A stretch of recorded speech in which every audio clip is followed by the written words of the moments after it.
এবার পলিথিনের প্যাকেটে কাটা মুন্ডু উদ্ধার। দক্ষিণ কলকাতার রিজেন্ট পার্ক এলাকায় শুক্রবার সকালে একটি বহুতলের পিছনে থাকা ভ্যাটে পলিথিন প্যাকেটে কাটা মুন্ডু উদ্ধার হয়, যা দেখে রীতিমতো শিউরে ওঠেন এলাকাবাসী।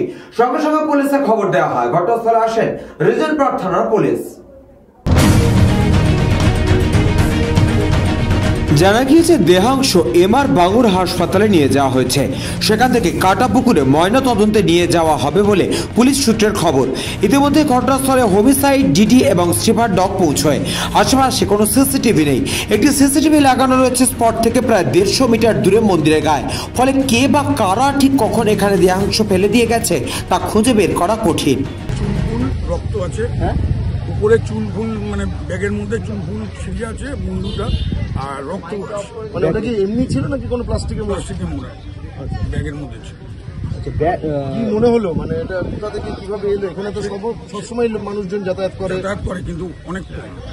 এটা রাত্রিবেলা খুবই কম থাকে। এখন রাত্রিবেলা ফেলেছে না ভোরবেলা ফেলেছে সেটা আমরা বলতে পারছি না, তদন্তে উঠে আসবে। দেখে কি মনে হলো মহিলার বয়স কেমন হতে পারে? সবাই তো বলছে যে 25-26 হবে। আচ্ছা, এমনি প্রাথমিকভাবে কি কোনো পরিচিত বা আপনাদের স্থানীয় কেউ মিসিং এরকম কোনো খবর আছে? না, কোনো খবর। ব্যুরো রিপোর্ট, নিউজ বঙ্গ টাইম।